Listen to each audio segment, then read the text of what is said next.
If you don't know who Walt is, just do a search after this. So this is from something called Peckerneck Country. And this came out, and I believe it's a local, Mr. Cogito was a local publishing venture. Fall 1978 is where this is from. My red Rambler called Ambler because it has a missing chrome letter R in the grip. That's the title. Guzzling quarts of oil, dents pitted with rust, the muffler dangling color of burnt orange red. Steve's purple sock in the glove compartment, fetish item. Marjorie wanted to blow her nose on it. I gently restrained her. Ambler chugs in the rain. Spinner with 3-barbed hook like a single earring on a rainbow trout flashing in air. Serenaded by meadowlarks, the white mountain looms above it. Winding country roads past cattle nuzzling each other, horses nibbling green, a ranch of white turkeys gobbling. The car is a turkey. That's a declarative sentence there. I pull over sunny day, plop on my back in a field of spring wheat, staring straight into the infinite blue. Buzzard cruising, shut my eyes. I will drive Red Rambler till the wheels drop off, till firemen chase it, hosing it, smoking so bad. The days of sheer reverie down roads in the country. A beer bottle in my hand, bringing it to thirsty lips, joint in the pocket, rock and roll blasting on the radio with a rattling torn speaker. I know my car is magical. Anywhere I go, I will always be ecstatic, alone driving a beautiful highway, dumping my mystical load on the landscape. Sun through windshield, Ambler is pure spirit. I knew that when a black mushroom grew on the back seat, grass sprouting on the floorboards, fluorescent green mossy branch on the dashboard from Dillon Falls on the Deschutes River. This car pretends to be a cloud, puffing and puffing magic carpet. When I die, bury me in it. Propped up to the black steering wheel, we shall go places others never dreamed of. Thank you, Walt Curtis.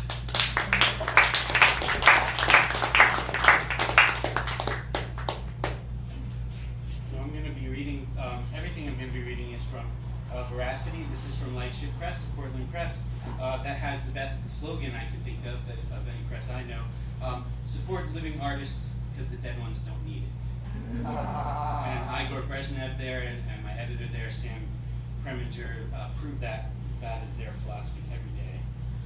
There's a quote at the beginning of this book from Allen Ginsberg, who's the poet that made me want to be a poet. Candor ends paranoia. So the concept of the book was, I'm leading poetry workshops and memoir workshops. What would it look like if I put together a manuscript of poems where I am trying to be as straight as possible, as honest and autobiographical and real and truthful as possible? And it begins and ends with the title, poem, but in slightly different versions, Voracity. This love is massive and can no longer be contained. However, it may be possible to channel it. Pray it doesn't hurt you. From Tsunami, a longer poem called Tsunami. Your love is a tsunami making its way west across thousands of miles to wash over me. Our love is a tsunami undaunted by well-laid plans, familiar terrain, or unimaginable distances. All I ever wanted was to be larger than life, like CinemaScope, Morrison, Mingus, like this love we share. But in the face of this disaster, I laugh at my foolishness for what is larger than this life.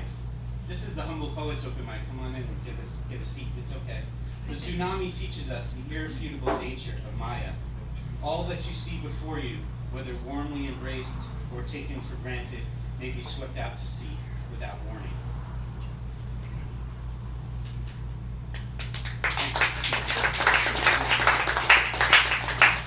One thing about these books too is that because they did a big Kickstarter to put out like 4 books at once, so mine was one of 4 that came out, is that they're kind of halfway between chapbook length and full length. So you can like sit down and kind of read them in one sitting, and that's what I've been doing with the other Lightship books. So what I decided to do for the reading today was to read the first bunch of poems in the book because I wanted to see what that would sound like. Our existential dread. I can be overcome with fear without warning.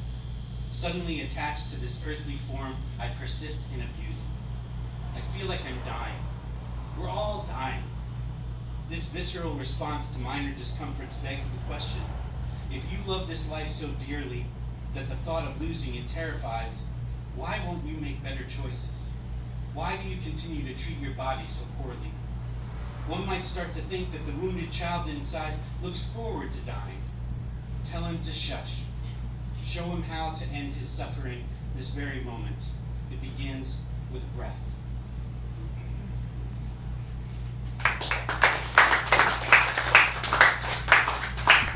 Still passing notes. I receive daily email dispatches from Barbara Lynn in New York City, my lifeline since 1986, my best friend since she sat down at the desk in front of me in English class on her first day at Longwood High School. All these years later, she is still showing me and many others how to be human.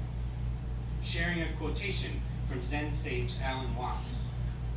No amount of anxiety makes any difference to anything that is going to happen.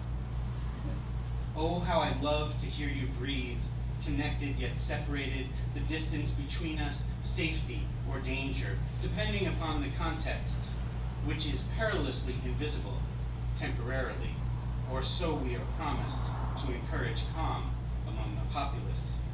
We have always been in the midst of this existential crisis, just not at the same time.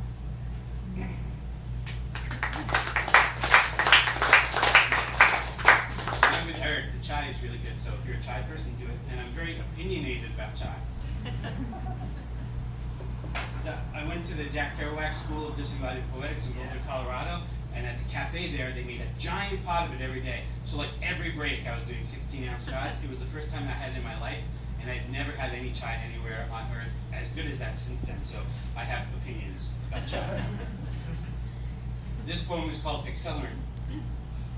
Recently and with cruel suddenness, the whiplash from joy to despair, to wonder, to horror, to discovery, to disappointment has really fucked with my equilibrium. An experience akin to walking a tightrope in a pitch-black tunnel after a tab of acid, attempting to remain upright as the negative capability of existence flashes at me with the unrelenting rapidity of strobe light. I need a friend. I need a traveling curandero. Someone to slide their cold fingers into my underpants whispering, every little thing gonna be all right.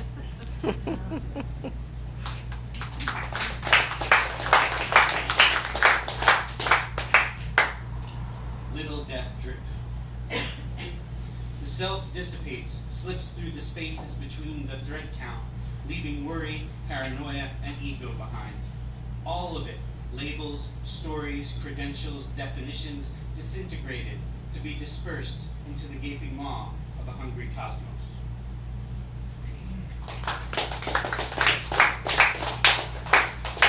So some of the poems, a handful of the poems in here, were written during the pandemic, like this one. Video chat with my self-quarantined son. I stare into the void looking for evidence of my progeny. Monolithic black strip hums, pregnant with nothingness, in 1977, 2001, 2010, and 2020 simultaneously.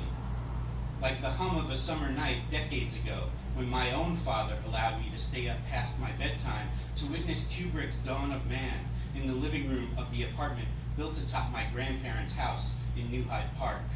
My God, it's full of stars.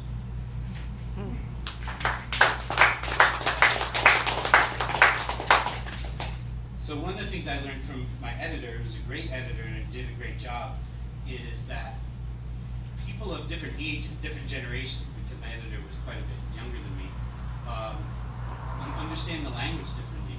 So some of the things we wrangled over were just having actually different understandings of what words, the same words meant. And I have to say that wrangling over them, fighting about it, talking about it, it made the book better, you know, it really did. And that's what an editor is supposed to do, right? Make it better.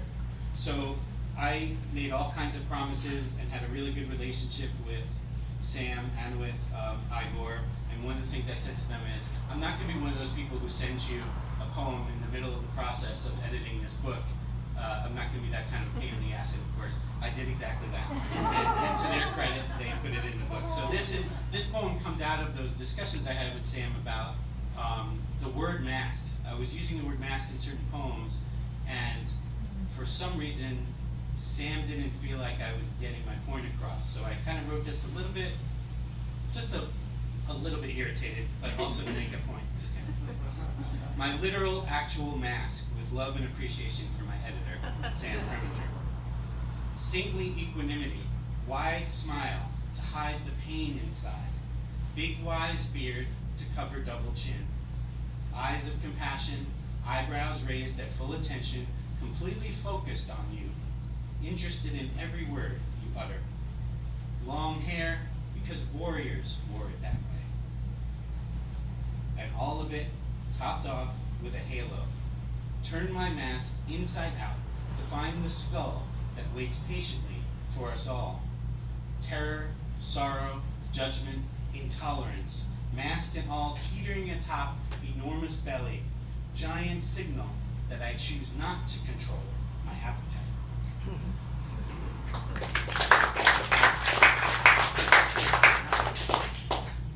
So, you know, it's hard to talk about how I feel about my body, about emotional eating, and so I was trying to, when I was putting the manuscript together, trying to find those kinds of poems. And now that the book is here and they're all in one place, I'm still not even sure if I was always really doing it. You know what I mean? Like, probably there should be a sequel book just so that I can do it better. You all understand that feeling, right? But this is me doing the best that I can so far at trying to be honest about what it feels like to be this large and know that I'm the only one responsible for it. This bread is killing me. Gather raindrops on the breastbone like forgiveness, compassion shorn like natty dreads, regenerates in the form of a furtive smile. Remember to remind yourself to refrain from lecturing on the subject of balance as you slip into sugar coma. Can't explain moderation to a drowning man, lungs filled with bitter starch. In the echo chamber, the recorder recedes into park bench, anonymous as wood grain. Takes a deep breath, listens. Even the shaman needs a trusted bullshit detector, someone who loves him enough to slap the narcissism out of his self-righteous stance. Where is the renaissance of humility the psychotropic evangelists promised? Who stole the millennial doorway? Who signed away our illusions? Who is responsible for this not-so-sudden turn of events? Only hurts when I stretch. Only hurts when I breathe. Please don't leave me now. We haven't finished the story. Must find a way to cut through the clutter. The answer is hidden somewhere among the piles of paper, images, ideas, stacks of clippings waiting to be put to use. False directness, skipping ahead to the third thought rather than trusting the power inherent in the initial image. The illusion of candor, direct but not too direct, like a phantom of a childhood memory, bronzed to represent the reality of the present moment. Polished to hide the seams and bolts, aimed at giving the poem a sense of linguistic photorealism, but something is not quite right. Don't overthink it. Wave 2 digits, then 4, swallow, and begin. Can't count on your curiosity, rather leave you a mystery than a nightmare easily discarded, forgotten. There may still be time. Routine kills, elimination cleanses, bureaucracy perpetuates itself, self-pity trampolines, knowledge calcifies, sex sanctifies, brutality verifies. No surprises, no revelations, no time left for platitudes. Step out into the light or perish with the nationalists rotting on plantation porches of manifest destiny, each of us problem and solution. No one else gives a fuck about the artifacts assembled meticulously in your yard, more concerned with the dubious treasures they seek. Submitting to subjectivity renders each page of found poetry a form of divination, the pattern suddenly less obscure than you'd imagined. Sometimes a slight shift in focus is all the moment requires.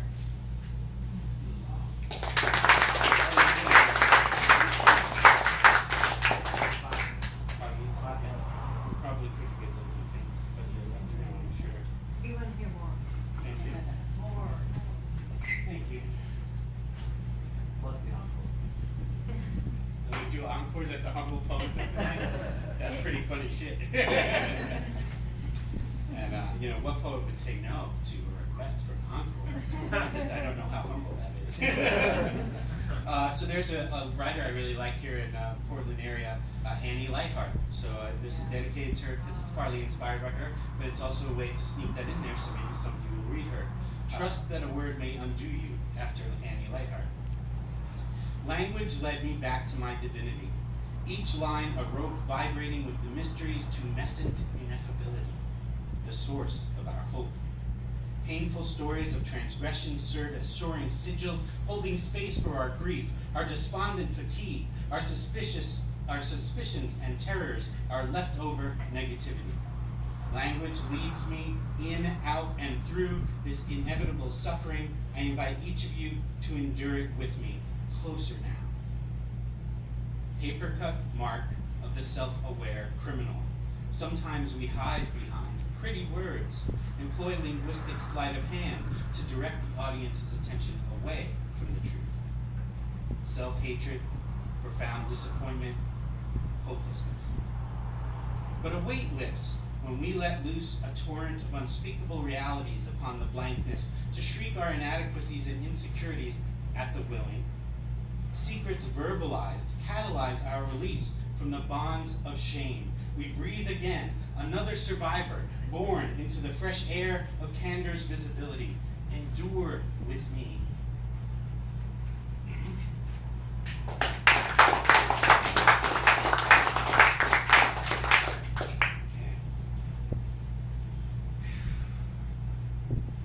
I want to tell you something too. I also do collage, visual collage, and I'm really proud that actually in all three of the books that are here, the publishers, quite without my asking, asked for some kind of visual art. So Voracity has like 5 or 6 of examples of my visual art. So that makes me very happy. And you know, most of them were in the originals were in color, but we tried to find things that would translate to black and white pretty well. All right, so the book that Eric was referring to is Exchanging Wisdom, a Guide for Parents of the Autonomous. I have a few copies of it here. It's about my relationship with my son. It starts when he's 1 and ends right about when he's leaving the house. And then, of course, some poems kept coming after the book came out. So this is a poem that would have worked in that book, but it was already out, and it's for Angelo. Symbolically potent. The skull that unites us, seminal symbol of our genetic inheritance. The skull is cool because it represents a stubborn fearlessness in the face of death, both an acknowledgement of our inevitable end, as well as a defiant sigil of the life force. Your stoicism's origin lies in your father's melancholy, a deep knowledge that the bitter and the sweet are locked in the glorious eternal embrace of negative capability. The creative impulse, the joy that knows pain, attempting to ride the wave of the present moment. This statement a confession of sorts, that I too drew the skull, compulsively, and found much comfort there as I stumbled in the darkness of existence. You, my son, are the one who wears the crown, destined to take action to make manifest whatever your heart desires. Deep bow, love that will persist long after we have left the physical body behind. Grateful always to have had this time with you.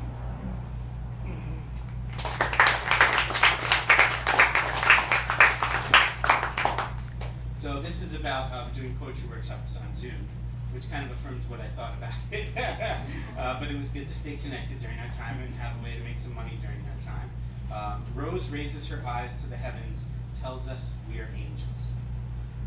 In search of a line, collaborating on each other's creations from our respective locations, and she sings to us, and we laugh together, encouraged and reassured. Eventually the work takes a turn toward the real.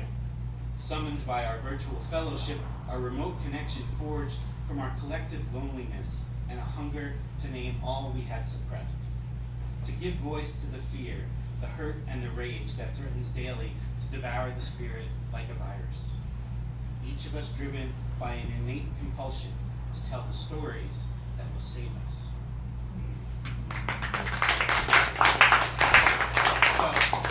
There's 2 more poems in the book, and I would like to read those last 2 poems. Do you think I can get away with that and still be humble? All right. I will try to read them with as much humility as possible. Like trying to own it. That's the dance, right? Can you be humble and own it at the same time and not come off like an asshole?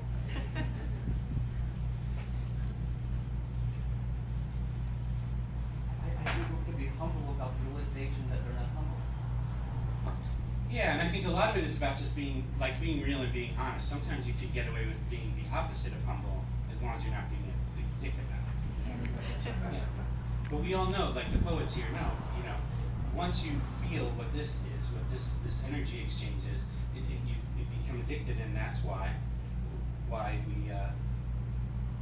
we've never met a microphone that we don't like, and whenever there's one there, here we are. We're ready.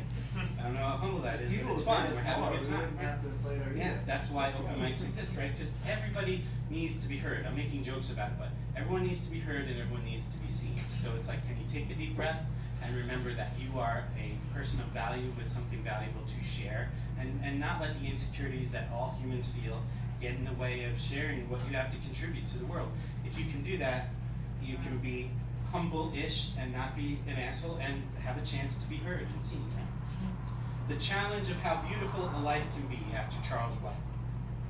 As the realization that I was predestined for a life of the mind first occurred, I could not have predicted the chasm between internal chaos and external mystery, the gap between perceiver and perceived, the thing itself enticingly unreliable.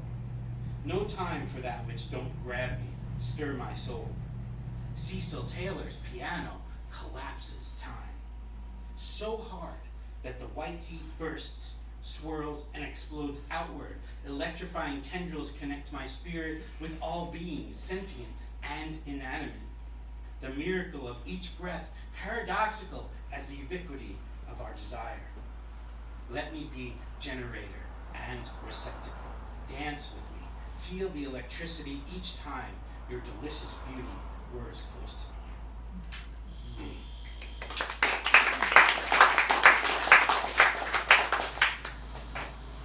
So I can't remember anymore whether it was Igor's idea or Sam's idea to put the poem Voracity at the beginning and the end of the book.